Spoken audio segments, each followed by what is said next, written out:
الحمد لله نحمده ونستعينه ونستغفره ونعوذ بالله من شرور أنفسنا ومن سيئات أعمالنا من يهده الله فلا مضل له ومن يضلله فلا هادي له ونشهد أن لا إله إلا الله ونشهد أن محمدا عبده ورسوله أما بعد فقد قال النبي صلى الله عليه وسلم إن الله عز وجل ينزل ليلة النصف من شعبان إلى السماء الدنيا فيغفر لأكثر من عدد شعر غنم كلب رواہ ترمذی۔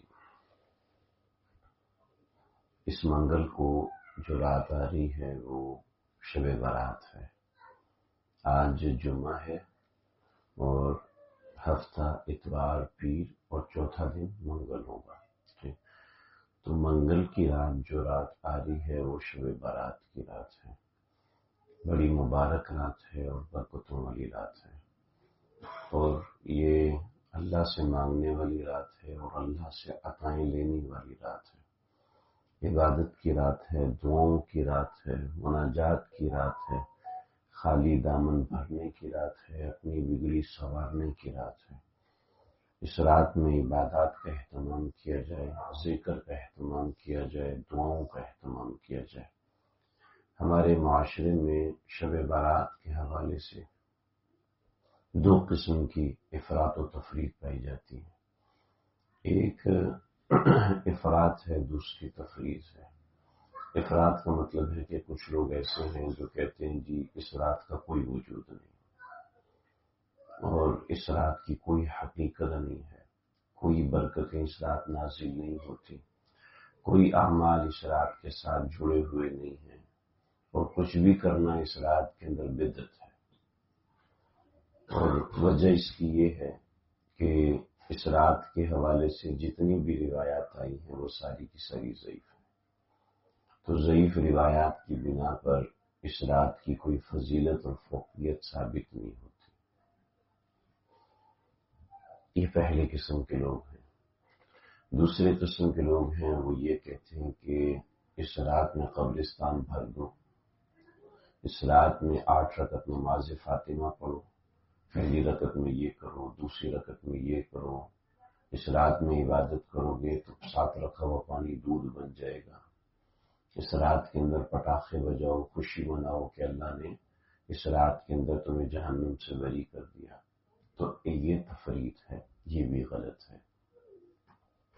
اس رات کے حوالے سے جو فضائل ہیں، قوموا لیلہا وصوموا نہارہا، اور اس نوعیت کی جتنی روایتیں ہیں سب ضعیف ہیں۔ حضرت شیخ الاسلام مفتی تقی عثمانی صاحب دامن برکاتہ فرماتے ہیں کہ میں نے کچھ طلبہ علماء کی ذمہ داری لگائی کہ شب برات کی فضیلت کے حوالے سے روایات تلاش کریں۔ تو روایات تو بہت ساری تھیں، مگر وہ 17 صحابہ سے مروی، وہ روایات 17 صحابہ کرام سے مروی ہیں۔ وہ ساری کی ساری صحیح نہیں ہیں، ان میں کچھ ضعیف بھی ہیں، لیکن کچھ روایات حسن درجے کی بھی ہیں، یعنی ایسی روایتیں ہیں کہ جن سے استدلال کیا جا سکتا ہے۔ حدیث سے جو مسئلہ نکالا جاتا ہے وہ حدیث سے مسئلہ ایسے نہیں نکالا جاتا کہ ہر بندہ اس کو سمجھ لے۔ وہاں کی لائٹوں کو حدیث کو جو پڑھا جاتا ہے وہ ایسے ہی نہیں پڑھا جاتا بھی حدیث میں لکھا یہ جائز ہے تو جائز ہے، حدیث میں لکھا یہ ناجائز ہے تو ناجائز ہے۔ بہت سے لوگ مجھے کہتے ہیں جی فلاں موضوع ہے، اس موضوع پہ مجھے حدیث بتا دیں۔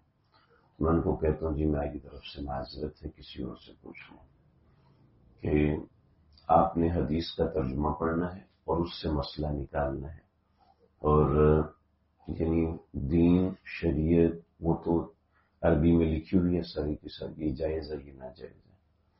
قرآن مجید میں جو کچھ آتا ہے وہ فرض ہے، اور جو حدیث میں آتا ہے وہ سنت ہے، یہ عوام الناس نے اپنی طرف سے نکالا ہوا۔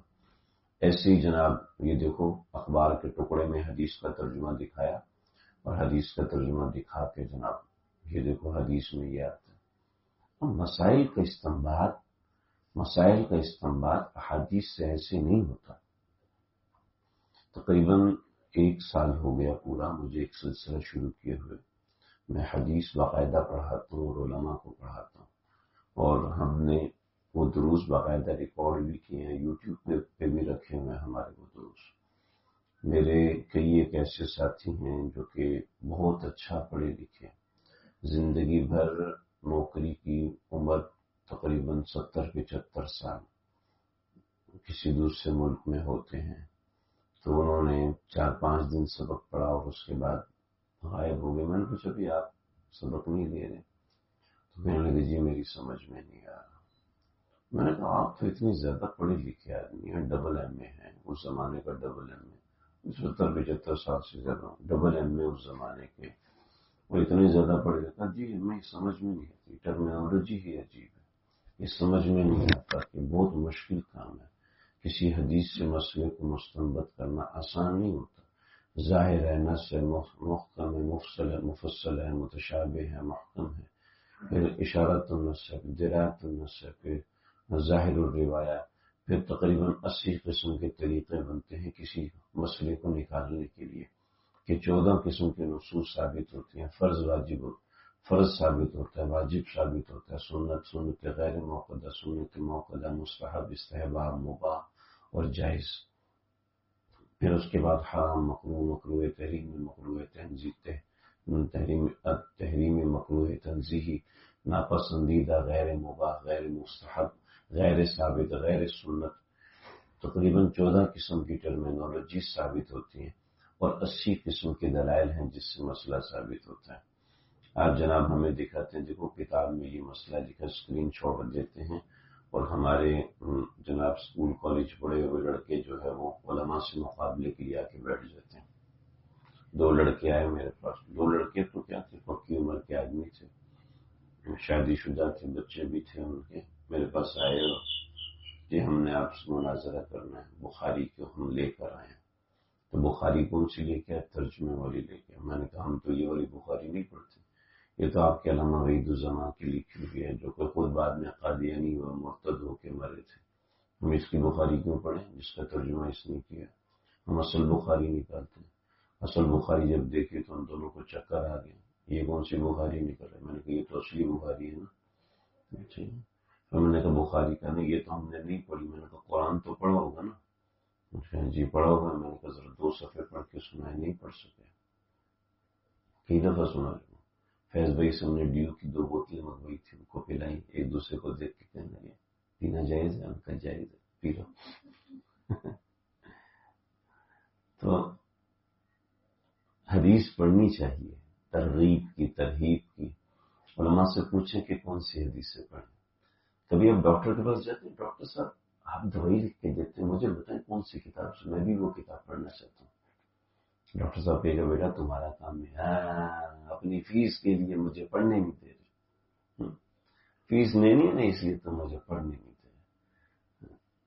جس سے آپ کنسٹرکشن کروائے اس سے کوئی ضرورت، تم نے ٹھیکیداری کہاں سے سیکھی؟ وہ کتاب مجھے دے دو، میں بھی اس سے پڑھ کے ٹھیکیداری کروں گا۔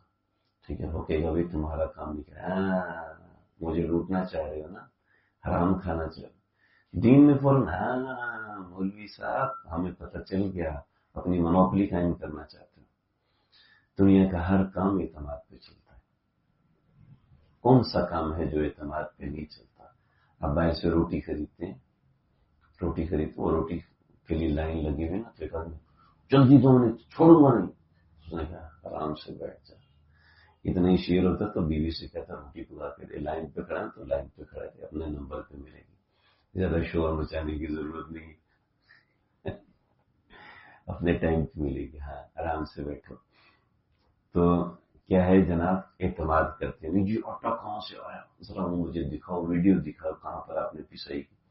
حدیث اور قرآن کے معاملے میں فوراً ہمیں بد اعتمادی پیدا ہونے لگتی ہے، اور یاد رکھیے جو بد اعتماد ہو جاتے ہیں وہ بڑے آرام سے آہستہ آہستہ نماز بھی چھوڑتے ہیں، غیبتیں شروع ہو جاتی ہیں، بدنظری شروع ہو جاتی ہے، نہ جانے کیا کچھ ہوتا ہے۔ تو حدیث سے مسئلہ مستنبط کرنا ایسا کوئی آسان کام نہیں ہوتا، ٹھیک ہے۔ حدیث کتنے قسم کی ہوتی ہے بھئی، ایک حدیث ہم اس کا ترجمہ پڑھ کے مسئلے نکال رہے ہیں، اس کی سندی ابحاث کتنی زیادہ ہوتی ہیں، آپ اس کو دیکھیں گے تو آپ کو اصول کے ابحاث ہیں، اصول کی کتنی بحثیں ہیں، اصول مستنبط کرنے کے اوپر، یعنی صرف اصول کے اوپر یہ 10 جلدیں لکھی ہوئی ہیں، ہمارے پاس کتابیں رکھی ہوئی 10 جلدوں میں ہمارے پاس کتابیں رکھی ہے۔ الفقہ الاسلامی و ادلتہ، یہ 9 جلدوں کی کتاب ہے، 10 جلدوں کی کتاب ہے یہ پوری الفقہ الاسلامی و ادلتہ وہبۃ الزہیلی کی، یہ بیسک کتاب ہے، ٹھیک ہے۔ اس موضوع کے اعتبار سے میں مکے کی لائبریری کے اندر 24 جلدیں دیکھ کر آیا، 24 جلدیں دیکھ کر آئے مکے کی لائبریری کے اندر۔ تو ایسا نہیں ہے کہ حدیث کھلواڑ ہے جو بھی اس سے مسئلہ نہیں، یہ حدیث ضعیف ہے، آپ کو پتہ بھی ضعیف حدیث کیا ہوتی ہے، آپ جانتے ہیں ضعیف حدیث کیا ہوتی ہے، جی وہ البانی نے لکھا ضعیف ہے، چل جی پتہ ہی نہیں کہ کیا مسئلہ ہے۔ تو اس لیے اپنے آپ جن علماء پہ بھروسہ کرتے ہیں ان پہ بھروسہ کیجیے اور ان کے کہے مطابق اپنے اعمال کریں۔ وہ کہہ دیتے ہیں کہ یہ ٹھیک ہے تو اس کو ٹھیک مانے، وہ کہتے ہیں یہ غلط ہے تو اس کو غلط مانے، ان پہ تو مجھ پہ اعتماد نہیں کرو بھائی، آپ جن علماء پہ بھروسہ کرتے ہیں، جن سے مسائل سیکھتے ہیں، ان سے پوچھیں، ان کے مطابق چلیں، اپنے آپ کو ان کے سانچے میں ڈھالیں۔ اعتماد کریں گے، یقین کریں آپ کی زندگی سنور جائے گی، اعتماد نہیں کریں گے تو پھر ایسے ہی۔ چنانچہ جناب ساری کی ساری ضعیف ہے بھائی، شیخ الاسلام مفتی تقی عثمانی صاحب 17 صحابہ سے روایت مروی ہیں اور تمام علماء اس بات پہ متفق ہیں، تمام علماء اس بات پہ متفق ہیں کہ جب صحابہ کی تعداد اتنی زیادہ ہو جائے کہ جن کے بارے میں گمان ہو کہ یہ جھوٹ پہ جمع نہیں ہو سکتے، متفق نہیں ہو سکتے، تو اس بات کو درست سمجھا جاتا ہے۔ اور 17 صحابہ ایک بات پہ متفق ہیں کہ اس رات کی افضلیت ہے اور فضیلت ہے۔ بھلے سے ان میں کچھ روایتیں کمزور، ساری کی ساری کمزور نہیں، 3 روایت علامہ زاہد القوصری نے 8 روایتیں نقل فرمائی ہیں، مقالات قوصری کے اندر 8 روایتیں نقل فرمائی، جس کے بارے میں فرمایا 5 روایتیں ضعیف ہیں اور 3 روایتیں صحیح۔ پھر بھی سن 2000 سے پہلے، سن 2000 میں بہت سارے فتنے اٹھے ہیں، سن 2000 سے پہلے بھی تمام علماء فقہا اس بات پر متفق تھے کہ فضیلت حاصل کرنے کے لیے ضعیف روایت بھی کافی ہے۔ میرے اجتہاد سے بہتر ہے کہ میں ضعیف روایت کو لے لوں، یعنی میرے ذہن میں ایک بات آ رہی ہے، اس سے بہتر ہے کہ اللہ کے نبی کی طرف ایک ضعیف قول منسوب ہے اس کو لے لیا جائے۔ تو یہ برکت والی رات ہے، اور اس کے اندر بہت ساری چیزیں ہیں۔ شب برات اس دفعہ منگل کے دن آ رہی، اس سال، اگلے سالوں میں کب آئے، یہ جو منگل آ رہا ہے اس رات کا احیاء کرنا ہے۔ ذرا دیکھیں، ان اللہ عز وجل ينزل ليلة النصف من شعبان الى السماء الدنيا۔ اللہ اکبر۔ عائشہ صدیقہ رضی اللہ تعالیٰ فرماتی ہیں کہ رسول اللہ صلی اللہ علیہ وسلم نے فرمایا، ان اللہ عز وجل ينزل ليلة النصف من شعبان الى السماء الدنيا، اللہ 15 نصف من شعبان یعنی شب برات کی رات میں اللہ آسمان دنیا پہ تشریف لاتے ہیں، فیغفر بأکثر من عدد شعر غنم کلب، اور بنی کلب کی بکریوں کے بالوں کی تعداد کے برابر لوگوں کو بخش دیتے ہیں۔ سنن ترمذی کی روایت ہے، حدیث نمبر 739 ہے، باب ما جاء فی لیلۃ النصف من شعبان، ترمذی نے اس حدیث کو نقل کیا۔ سنن ابن ماجہ میں بھی یہ روایت موجود ہے، حدیث نمبر 1389 ہے، باب ما جاء فی لیلۃ النصف من شعبان۔ مسند احمد میں بھی یہ روایت موجود ہے، شعب الایمان میں بھی یہ روایت موجود ہے۔ لا الہ الا اللہ۔ شعب الایمان میں روایت میں کچھ تفصیل ہے، فرماتے ہیں کہ حاضی لیلۃ النصف من شعبان، اصل میں روایت کافی لمبی ہے جس کو بہقی نے مختصر لیا ہے، مگر روایت دوسرے طریقے سے دیکھی جائے، ایک دوسرے طریقے سے جو روایت آتی ہے وہ بڑی طویل روایت آتی ہے۔ طویل روایت یہ ہے کہ نبی علیہ الصلوۃ والسلام ایک رات سوئے ہوئے تھے، یہ ترمذی کی روایت ہے، ایک رات عائشہ سوئی ہوئی تھی، اٹھی ہیں تو دیکھا کہ نبی علیہ الصلوۃ والسلام بستر پہ موجود نہیں ہے، پریشان ہوئی، باہر نکلی، دیکھا کہ نبی علیہ الصلوۃ والسلام بقیع میں بیٹھے ہوئے ہیں اور آسمان کی طرف سر اٹھائے بیٹھے ہیں یا کھڑے ہوئے۔ تو عائشہ آئیں اور اللہ کے نبی سے بات کی، تو پھر آپ نے یہ فرمایا کہ حاضی لیلۃ النصف من شعبان، یہ 15 شعبان کی رات ہے۔ ان اللہ عز وجل یطلع علی عبادہ فی لیلۃ النصف من شعبان اللہ تعالیٰ اس رات کے اندر اپنے بندوں کے اوپر پہلے آسمان پہ تشریف لے آتے ہیں. فیغفر للمستغفرین، جو اللہ سے معافی مانگ رہے ہوتے ہیں اللہ ان سب کو معاف کر دیتے ہیں. ویرحم المسترحمین، جو رحم مانگتے ہیں اللہ ان سب پہ رحم کر دیتے ہیں. ویؤخر اہل الحقد کما ہم، اور بغض اور کینہ رکھنے والوں کو مؤخر کر دیتے ہیں. کیا ہے وہ میں انشاءاللہ بتاتا ہوں. ایک اور روایت میں ہے کہ حاذہ لیلۃ النصف من شعبان، یہ جو رات ہے نا یہ 15 شعبان کی رات ہے. ینزل اللہ عز وجل فیہا الی السماء الدنیا، آسمان دنیا پہ تشریف لے آتے ہیں. فیغفر لعبادہ، سارے بندوں کو معاف کر دیتے ہیں. الا المشرک او مشاہن، مشرک اور مشاہن کو معاف نہیں کرتے. مشاہن کیا ہے میں ابھی بتاتا ہوں انشاءاللہ. یہ روایت حضرت عائشہ سے ہو گئی.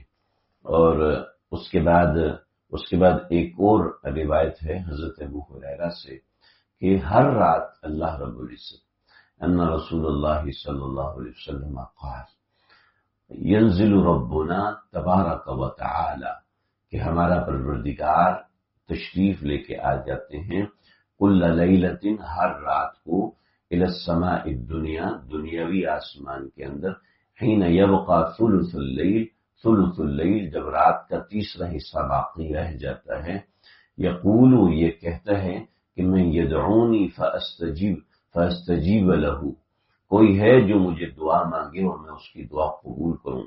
میں یسألنی فاعطیہ، کوئی ہے جو مجھ سے سوال کرے میں اس کو عطا کروں.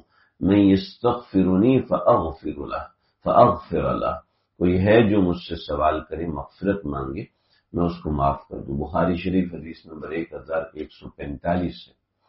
خیر، تو اللہ ہر رات تشریف لاتے ہیں، مگر شب برات کے اندر رات کے ابتدائی حصے میں تشریف لے کے آ جاتے ہیں. تو ہر رات اٹھنا کتنا اہم ہے ہمیں یہ سمجھنا چاہیے.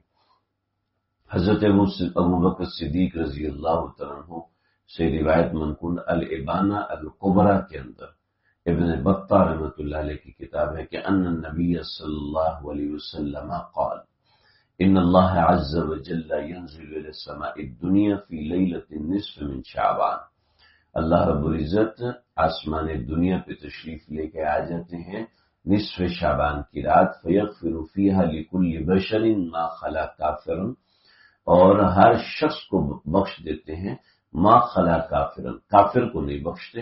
او رجلا فی قلبہ شحنا، اور اس شخص کو نہیں بخشتے جس کے دل میں شحنا ہو. مشاہن، بتاتا ہوں مشاہن کیا ہوتا ہے. اللہ اکبر کبیرہ. حضرت عبداللہ بن عمر بن عاص رضی اللہ تعالیٰ عنہ سے روایت ہے، فرمایا ان رسول اللہ علیہ وسلم قال یطلع اللہ عز وجل الى خلقہ لیلۃ النصف من شعبان، 15 شعبان کی رات اللہ بندوں پہ آ جاتے ہیں، بندوں کے پاس آ جاتے ہیں. فیغفر لعبادہ الا الاثنین، سب کو بخش دیتے ہیں بس دو کو نہیں بخشتے. مشاہن او قاتل نفس، مشاہن کو نہیں بخشتے اور کسی کو قتل کرنے والے کو نہیں بخشتے. ایسی روایت حضرت یہ روایت مسند احمد کے اندر موجود ہے جو حضرت عمر ابن عاص رضی اللہ تعالیٰ عنہ سے مروی ہے. ایک اور روایت حضرت معاذ ابن جبل، میں مختصر کر رہا ہوں کہ آپ لوگ بور نہ ہو جائیں.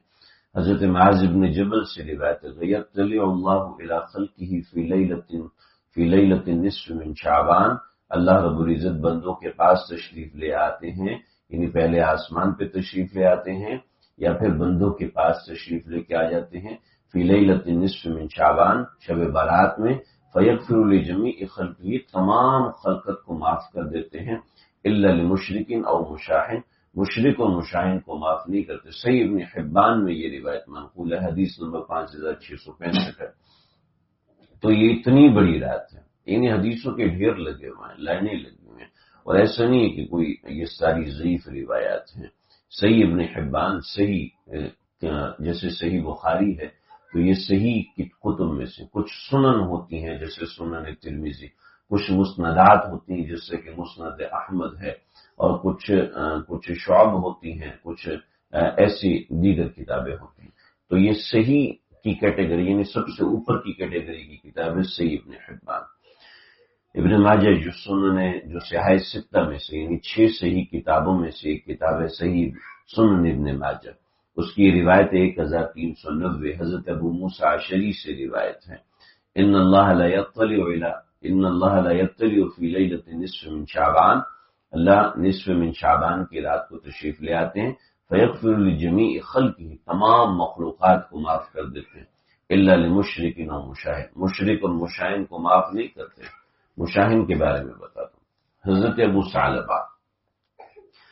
ابو ثعلبہ رضی اللہ تعالیٰ عنہ سے روایت ہے کہ اذا کان لیلۃ النصف من شعبان اطلع اللہ الی خلقہ فیغفر للمؤمن، اللہ رب العزت تشریف لے آتے ہیں اور تمام مومنین کو بخش دیتے ہیں، ویملی للکافرین، اور کافرین کو مہلت دے دیتے ہیں، ویدعو اہل الحقد بحقدہم، اور کینے والوں کو چھوڑ دیتے ہیں، سائڈ پہ لگا دیتے ہیں۔ حضرت ابو ہریرہ سے روایت ہے، یہ روایت بھی شعب الایمان حدیث نمبر 3551 میں موجود ہے۔ حضرت ابو ہریرہ مسند بزار حدیث نمبر 9268 ہے، فرمایا رسول اللہ صلی اللہ علیہ وسلم نے فرمایا اذا کان لیلۃ النصف من شعبان، جب 15 شعبان کی رات آ جاتی ہے تو یغفر اللہ لعبادہ، اللہ اپنے تمام بندوں کو معاف فرما دیتے ہیں، الا لمشرک اور مشاہن، مشرک اور مشاہن کو معاف نہیں کرتے ہیں۔ حضرت عوف بن مالک رضی اللہ عنہ سے روایت، مسند بزار حدیث نمبر 2754 ہے، رسول اللہ صلی اللہ علیہ وسلم نے فرمایا یطلع اللہ تبارک و تعالی علی خلقہ لیلۃ النصف من شعبان، 15 شعبان کی رات اللہ رب العزت بندوں پہ تشریف لاتے ہیں، فیغفر لهم کلہم، سب کو معاف کر دیتے ہیں، الا لمشرک و مشاہن، مشرک مشاہن کو معاف نہیں کرتے۔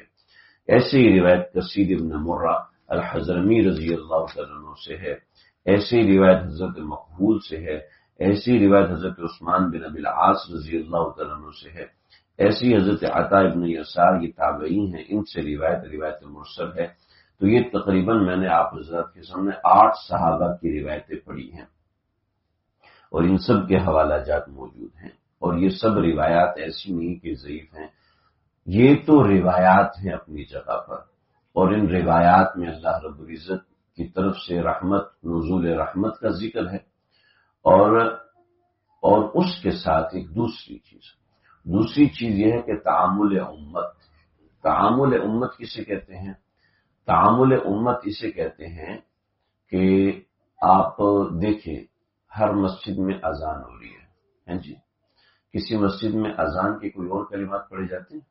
مسجد کی بات کریں، امام بگاڑے کی بات نہیں کر رہے ہیں جی، ساری دنیا کی مسجدوں میں اذان ایک ہی جیسی ہو رہی ہے، بچپن سے آج تک کوئی اذان میں تبدیلی دیکھی آپ لوگوں؟ 1400 سال سے اذان ایسے ہی دی جا رہی ہے۔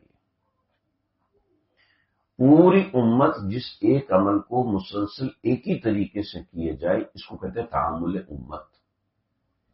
15 شعبان کو تعامل امت حاصل ہے کہ امت کے اجتماعی طور پر یہ چیز منقول ہوتی صحابہ کرام سے لے کر آج تک کے ہمارے اکابرین امت اس رات کے احیاء کے قائل ہیں، اس رات میں عبادت کرنی ہے، اور پھر عبادت کوئی مخصوص نہیں ہے۔ لیلۃ الجائزہ عید الفطر کی رات عبادت کی رات ہے، عبادت مخصوص نہیں ہے۔ لیلۃ العرفہ عرفہ کی رات، لیلۃ الاضحیٰ کی رات کوئی عبادت منقول نہیں، لیلۃ القدر کوئی عبادت منقول نہیں، شب برات کوئی عبادت منقول نہیں، لہذا کوئی مخصوص عبادت نہیں ہے۔ اپنے گھر میں بیٹھیں، گھر کے اندر عبادت کریں، نفلیں پڑھیں، قرآن پڑھیں، دعائیں کریں، کہ یہ رات خاص طور پر دعائیں کرنے کے لیے منقول ہے۔ حضرت عثمان بن ابی العاص رضی اللہ عنہ سے روایت ہے، یہ روایت میں پڑھنا چاہوں گا، شعب الایمان کی روایت ہے، شعب الایمان میں روایت حدیث نمبر 3555 ہے۔ حضرت عثمان بن ابی العاص فرماتے ہیں کہ رسول اللہ صلی اللہ علیہ وسلم نے فرمایا اذا کان لیلۃ النصف من شعبان نادى مناد، جب 15 شعبان کی رات آتی ہے تو ایک منادی اعلان کرتا ہے، هل من مستغفر فاغفر له، اللہ کی طرف سے اعلان ہے، کوئی ہے جو معافی مانگ رہا ہو میں اس کو معاف کر دوں۔ هل من سائل فأعطيه، کوئی ہے جو مجھ سے سوال کرے، ہے جو مجھ سے روزی کی برکتیں مانگے، کوئی ہے جو مجھ سے بچیوں کے رشتے مانگے، کوئی ہے جو مجھ سے صالح اولاد مانگے، کوئی ہے جو مجھ سے فلاں مانگے فلاں مانگے، فلا يسأل احد شيئا الا اعطى، اللہ سے جو کچھ بھی مانگتے ہیں اللہ اس کو اس رات میں دے دیتے ہیں۔ ہاں جی، یہ اتنی اہم ترین روایت ہے، اتنی اہم ترین روایت ہے، کئی صفحات پر ان روایات کی تخریجات موجود ہیں۔ تو یہ مانگنے کی رات ہے۔ دیکھو جی، نبی علیہ الصلوۃ والسلام سے کسی نے پوچھا کہ یا رسول اللہ، آپ شعبان میں روزے زیادہ کیوں رکھتے ہیں؟ تو آپ صلی اللہ علیہ وسلم نے فرمایا کہ شعبان کے مہینے میں ارزاق پیش ہوتے ہیں، اعمال اللہ کے حضور پیش ہوتے ہیں اور آگے کے معاملات لکھے جاتے ہیں۔ تو میں چاہتا ہوں کہ جب میرے اعمال لکھے جائیں تو اس وقت میں روزے کی حالت میں ہوں، یعنی اس وقت بھی میری عبادت جاری ہے۔ حضرات علماء فرماتے کہ اس سے مراد 15 شعبان، خیر برل جو بھی مراد ہو، اختلاف اس میں فیہا یفرق کل امر حکیم، اس کے تحت آیا کہ بھی اس سے لیلۃ القدر مراد ہے یا شب برات مراد ہے، خیر برل اختلاف ہے۔ تو نبی علیہ الصلوۃ والسلام اپنے اعمال کے حوالے سے اس قدر فکر مند ہے، اور کہ اعمال دیکھیں جی، جب اعمال لکھے جا رہے ہیں، جب فیصلہ لکھا جا رہا ہوتا ہے تو اس وقت بدلی کروانا آسان ہوتا ہے۔ جب فیصلہ لکھ کر دستخط ہو کے مہر لگ جاتی ہے تو اس کے بعد اس کو تبدیل کروانا مشکل ہو جاتا ہے، بلکہ جتنی بڑی اتھارٹی ہو وہ ناممکن سا ہونے لگتا ہے۔ ایسے اس رات کے اندر ارزاق لکھے جا رہے ہیں، روزیاں لکھی جا رہی ہیں، صحت لکھی جا رہی ہے، بچیوں کے رشتے لکھے جا رہے ہیں، تقدیریں لکھی جا رہی ہیں، احوال و معمولات لکھے جا رہے ہیں۔ اس وقت اللہ سے معافی مانگ کے، اس وقت اللہ سے رجوع کر کے اپنے اعمال میں بہتری کروائی جائے، اپنے اعمال نامے میں بہتری کروائی جائے۔ ہمارا یہ ہے کہ ویسے تو دعا مانگ لیتے ہیں مگر شب برات کے اندر سوتے رہتے ہیں، دعائیں نہیں مانگتے۔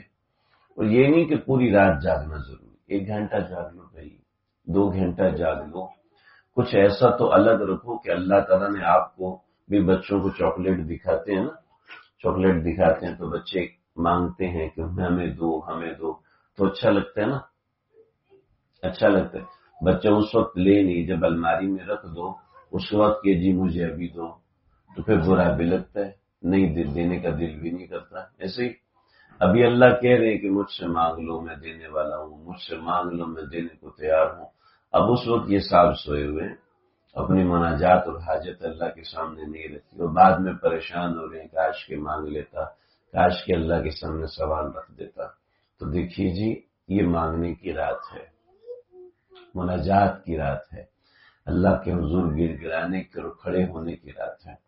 تو اس رات کو آپ مجھ سے وعدہ کر کے اٹھیں، چلے مجھ سے نہیں، اپنے آپ سے وعدہ کر کے اٹھیں اور اللہ سے دعا مانگ کے اٹھیں کہ اس رات کا احیا کرنا ہے، ٹھیک ہے جی، اس رات میں عبادت کرنی ہے، اللہ سے رجوع بڑھانا ہے، دعائیں مانگنی ہے، اپنے پاس دعائیں لکھ لے، اپنے پاس دعاؤں کا اہتمام کرے۔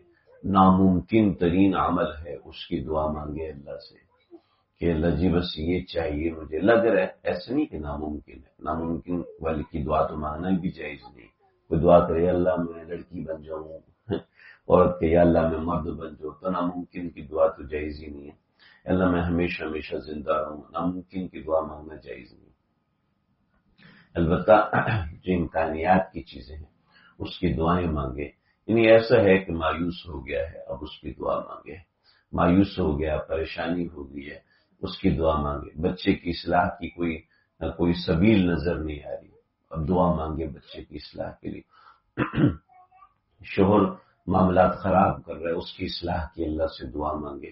اپنی روزی کی تنگی نظر آ رہی ہے کہ اب کھل نہیں پا رہی، اس کی اصلاح کی دعا مانگے۔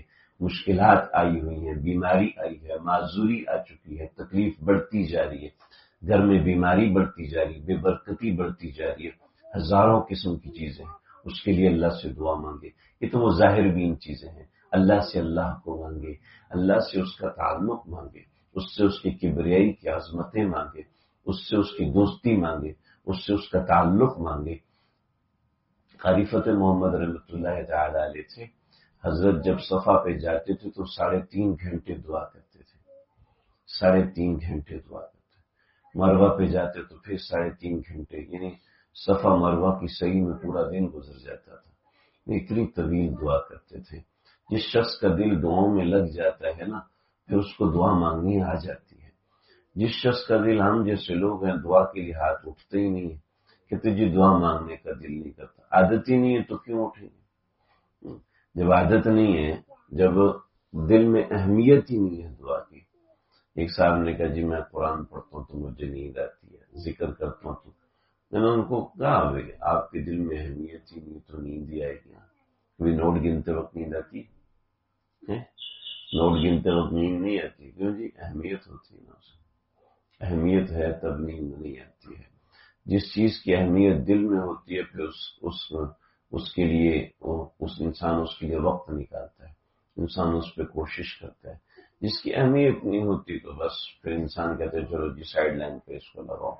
تو اپنی زندگی میں اس چیز کو اہمیت دیجیے۔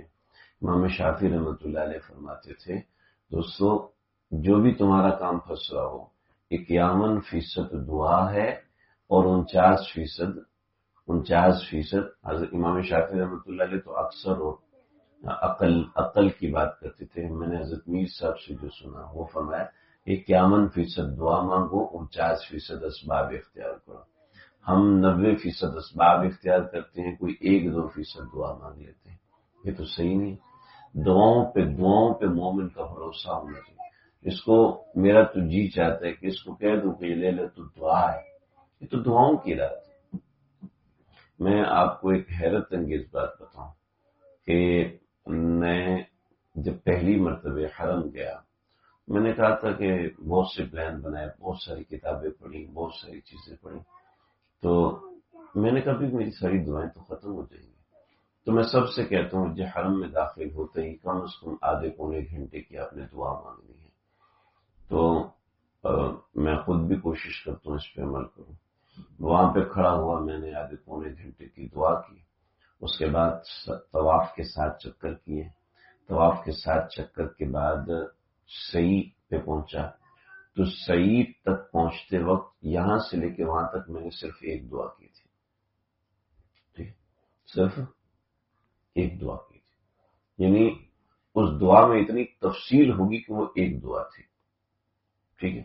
پھر اس کے بعد کسی دوسری دعا کو شروع کیا، یعنی جب آپ دعا مانگتے ہیں تو اس دعا میں اتنی تفصیلات اللہ کھولتے ہیں آپ کے سامنے کہ دعا لمبی، عام وقت میں آپ کہتے ہیں یار میں کیا دعا مانگوں گا، اللہ سے کہوں اللہ عافیت رکھے، بس بات ختم۔ لیکن جب آپ اس دعا کو تفصیل سے مانگتے ہیں تو پھر اللہ آپ کے سامنے اس دعا کے ایک ایک شق کھولتے ہیں، اس کا انشراح کرتے ہیں، اس میں بہت سارے راستے کھولتے ہیں، اس کی باریکیاں کھولتے ہیں۔ کہنے کو تو میں نے جیکٹ پہنی ہوئی، لیکن اگر اس کو کھولنا شروع کر دے تو اس کے ایک ایک مسام کے اندر، اس کی ایک ایک روئی اور ریشے کے اندر کیا کیا چیز ہے۔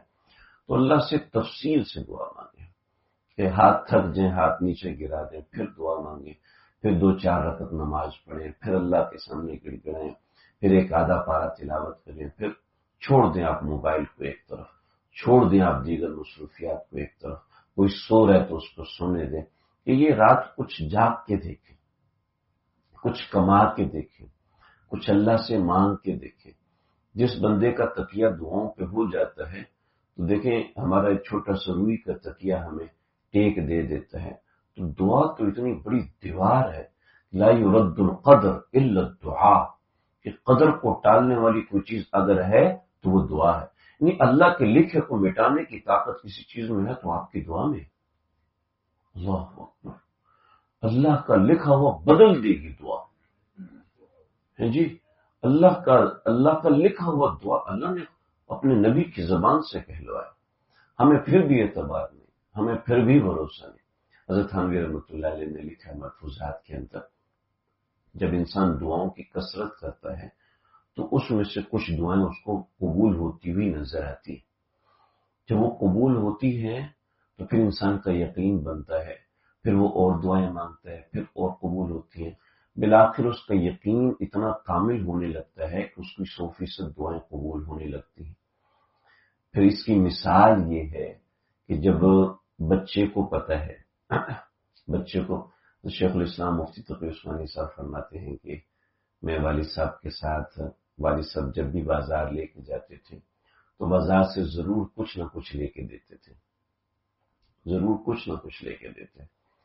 تو ایک دن والد صاحب جو تھے وہ گندم کے گودام پہ گئے، میں بھی ان کے ساتھ تھا، تو کہنے لگا مجھے اٹھایا ہوا ہے، اب جب بھی بازار جاتے تھے تو ضرور کچھ نہ کچھ تو لے کے دیتے تھے۔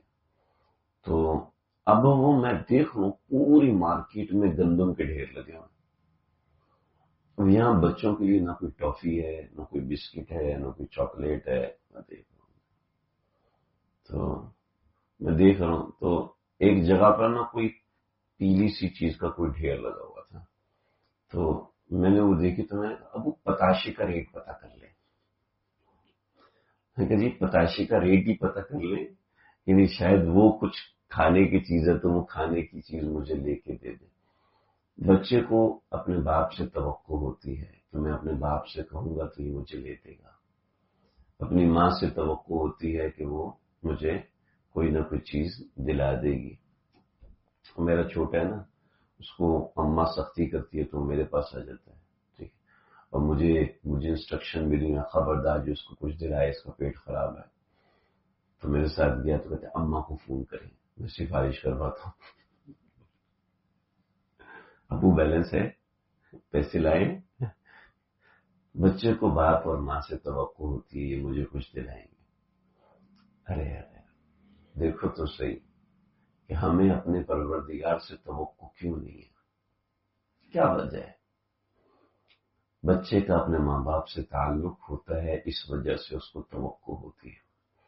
ہمیں اپنے پروردگار سے تعلق ہوگا تو توقع بھی ہوگی، اور باپ اپنے بچے کی توقع پوری کرنے کے لیے بہت کچھ کرتا ہے، ماں اپنے بچے کی توقع پوری کرنے کے لیے بہت کچھ کرتی ہے۔ کیا اللہ اپنے بندے کی توقع پوری کرنے کے لیے کچھ نہیں کرے؟ جبکہ وعدہ کر رہے کہ دوں گا، مانگو تو صحیح۔ اللہ کے لیے، اللہ کے پاس ہمیں دینے کے لیے بہت کچھ ہے، ہمارے پاس اللہ سے مانگنے کے لیے وقت نہیں ہے، مانگتے ہی نہیں، توقع ہی نہیں لگاتے، بے یقینی کے ساتھ دعا مانگتے، بے یقینی کے ساتھ اللہ کے سامنے ہاتھ پھیلاتے۔ چنانچہ اس بے یقینی کو اللہ نے ذکر کیا ہے، یہ بے یقینی کا ذکر تو نہیں کیا، یہ یقین کی کمزوری کا ذکر کیا۔ کلما دخل علیہ زکریا المحراب وجد عندها رزقا، جب حضرت مریم کو محراب میں بند کر کے جاتے تھے تو اب محراب سمجھ لیں ایک جھونپڑی ہے، آج بھی وہ بیت المقدس کا پتھر ہے، اس بیت المقدس کے پتھر کے نیچے وہ محراب بنی ہوئی ہے، اس کے اوپر یہ آیت لکھی بھی ہوئی ہے کلما دخل علیہ زکریا المحراب، واللہ علم بعد میں بنی ہے یا کیسے بنی ہے، تو محراب ہے اور بالکل چھوٹی سمجھ لے ایک چھوٹے سے گھر کی گیلری ہے جو کہ چاروں طرف سے بند ہو اور ایک طرف اس کا چھوٹا سا دروازہ ہو، تو ایک چھوٹی سی جھونپڑی ہے۔ تو کلما دخل علیہ زکریا المحراب وجد عندها رزقا، حضرت مریم کے پاس انگور پڑے ہوئے ہیں، سیب پڑے ہوئے ہیں، بے موسمی پھل پڑے ہوئے ہیں، تو پوچھا کہ بھی یہ کہاں سے ہے؟ تو قالت هو من عند اللہ، کہنے لگی تو اللہ کی طرف سے۔ ہنالک دعا زکریا ربہ، جب یہ دیکھا تو زکریا نے اللہ کو پکارا، اللہ آپ اس کو بے موسمی پھل دے سکتے ہیں، مجھ بوڑھے کو اولاد کیوں نہیں دے سکتے؟ پھر ہم نے یحییٰ عطا فرمایا، وحنانا من لدنا وزکاۃ وکان تقیا وبرا بوالدیہ ولم یکن جبارا عصیا وسلام علیہ یوم ولد ویوم یموت ویوم یبعث حیا۔ اللہ اکبر۔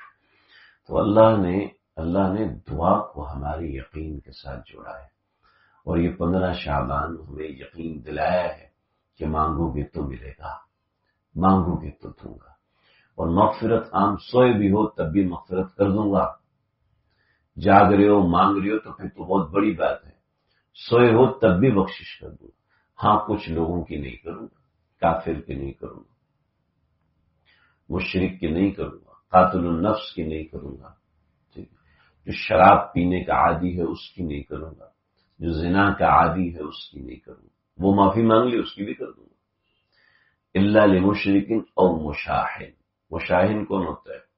مشاہن وہ ہوتا ہے جو اپنے بھائی کے لیے دل میں گندگی رکھتا ہے. وہ کیسی گندگی رکھتا ہے کہ جیسے موقع ملے اس کو نقصان پہنچاؤں، جیسے موقع ملے اس کو تکلیف پہنچاؤں. اس کو کہتے ہیں مشاہن. اس کو کہتے ہیں کینہ پرور، کہ دل کے اندر نفرتیں بٹھا کے بیٹھنے والا.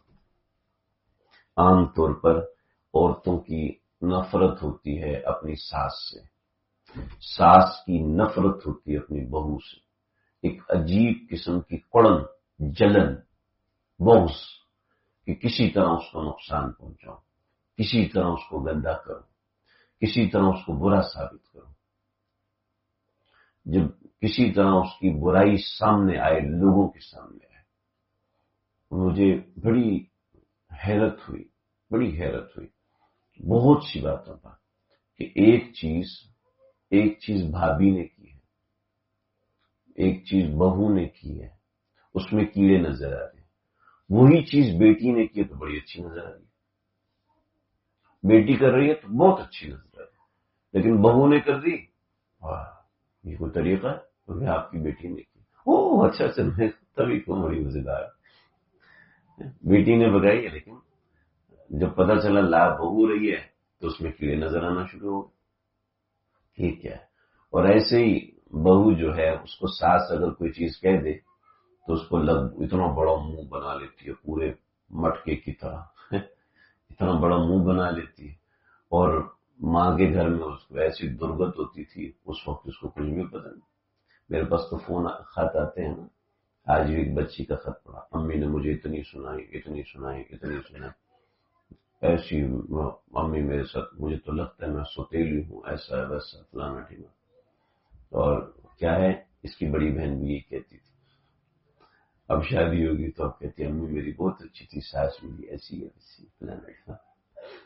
تو میں نے کہا بیوی یہ تمہاری بہن بھی یہی باتیں کرتی تھی، آج کہتی میری امی بہت اچھی ہے اور میری ساس بہت گندی ہے. وہی باتیں ساس کہتی ہے، لیکن اس ساس سے نفرت ہے. کیوں جی؟ ساس ہے کیا؟ اچھا اس کو کینہ نہیں کہتے، لیکن یہ کینے کی طرف لے جانے والی چیز ہے. لوگ جادوگروں کے پاس جا کے بیٹھے ہوئے ہوتے ہیں. ہمارے دلوں میں دوسروں کے لیے جگہ ہی نہیں، ہمارے دلوں میں دوسروں کے لیے عزت و ادب و احترام کا مقام نہیں. اس وجہ سے بہت سارے معاملات ہوتے ہیں. اور مزے کی بات یہ کہ ہمارے معاشرتی کمزوریاں اتنی ہیں کہ ہر کوئی اپنے حصے کی بےمانی کرنے کی پوری کوشش کرتا ہے. چنانچہ یہ مسئلے بھی بہت ہیں جس کی وجہ سے آپس کی نفرتیں، عداوتیں بڑھتی چلی جائے. مبارک رات ہے، اس مبارک رات کا احیا کیجیے. اس مبارک رات میں اللہ سے دعائیں مانگ، پہلے سے پلان بنائیے کہ اللہ سے یہ دعائیں مانگنی ہے، یہ چیزیں مانگنی ہے. آپ یقین کیجیے تھوڑا سا میں آپ سے بڑی عاجزانہ درخواست کروں گا، تھوڑا سا سوچئے گا کہ اللہ نے جو مجھے نعمتیں دی ہوئی ہیں اس وقت، یہ میں نے مانگی تھی کبھی؟ اس سے کہیں گنا زیادہ اللہ نے نعمتیں مجھے دی ہوئی ہیں، کہیں گنا زیادہ اللہ نے نعمتیں دی ہوئی ہیں. جب کمر جھکنے لگتی ہے، جب چلنے کے لیے سہارا لینا پڑتا ہے تو ارے جوانی میں تو اس کی کوئی ضرورت نہیں پڑتی. جب ایک نوالا اندر نگلنے کے لیے بڑی محنت کرنی پڑتی ہے، پھر ذہن میں آتا ہے ارے یار دانت کتنی بڑی نعمت تھی، اب پچھتائے کیا ہوگا. ابھی اللہ کا شکر ادا کریں. اللہ کی نعمتیں، اللہ جی آپ نے نعمتیں دی ہیں، اللہ جی آپ نے اتنی عنایتیں کی ہیں. سر پہ بال اگائے آپ نے، آنکھوں کی روشنی آپ نے دی ہے، کانوں کی سماعت آپ نے دی ہے، زبان میں لکنت نہیں رکھی، زبان میں آپ نے عیب نہیں. لیکن ہمیں صرف وہ ایک چیز نظر آتی ہے جو ہمیں نہیں ملی ہوئی، کہ فلاں چیز اس کو تو ملی، مجھے کیوں نہیں ملی؟ فلاں چیز اس کو ایسے ملی. ایک صاحب نے خط لکھا، جی میں تو اللہ تعالیٰ سے ناراض ہوں. استغفر اللہ، استغفر. مجھے فلاں چیز نہیں ملی، فلاں کو تو فلاں چیزیں اتنی ملی، میرا کیا قصور تھا، مجھے یہ چیز کیوں نہیں ملی؟ میں نے کہا آپ نے کون سی نیکی کی تھی کہ اللہ نے آپ کو گدھا پیدا نہیں کیا؟ اللہ آپ کو گدھا پیدا کر دیتے تو کیا ہوتا ہے؟ اللہ آپ کو گھوڑا پیدا کر دیتے، اللہ آپ کو چوہا مینڈک پیدا کر، آپ کیا بگاڑ لیتے اللہ کا؟ آپ کو نخرے سوج رہے ہیں کہ اللہ نے آپ کو انسان بنایا، صحت مند بنایا، معذور نہیں بنایا، نابینا نہیں بنایا۔ اللہ نے اتنی کروڑوں نعمتیں دی ہیں۔ میں مسجد میں تھا، درس ہمارا ہوا عصر کی نماز کے بعد، درس ہوا تو درس میں بھی مجھے عجیب سا ہوتا رہا، لیکن برداشت کرتا رہا۔ میں نے جلدی سے درس ختم کیا تو مسجد کے کونے میں ایک لڑکا یوں بیٹھا ہوں سجدے میں، تو نماز کے درمیان سجدے کے اندر وہ یوں لیٹا ہو۔ میں درس ختم، میں نے کوئی دیکھا کیا ہو گیا، مرا تو نہیں گیا؟ نوجوان لڑکا، اس کو ہلایا تو وہ نیچے گر گیا، دیکھا تو سانس لے رہا تھا، پر تم ڈر گئی کہ سجدے میں مر گیا، پتہ ہی نہیں چلا۔ تو بھگایا، قاری صاحب کو پانی لے کے آیا، قاری صاحب پانی لے کے ڈالا، تھوڑا سا ہوش ہے، جسم کہاں پر آئی ہوں، ایسے کب کبھی تاری ابھی کیا ہوا، خیریت ہے؟ تو دیکھا، کہتے نہیں کچھ بھی نہیں ہوا، بس ایسے ہی ہو گیا۔ تو چونکہ سجدہ اتنا لمبا کیا تو ناک کی ہڈی سے خون نکلنا شروع ہو گیا، تو وہ مسجد کی کارپیٹ پہ بھی خون لگ گیا۔ تو میں نے کہا عبدالرحمان صاحب میں باہر جاتا ہوں، آپ بوڑھے آدمی ہیں، بڑی عمر کے، تو یہ آپ کو بتائے گا، چہرے سے لگ رہے ہیں کہ کوئی مسئلہ ہے۔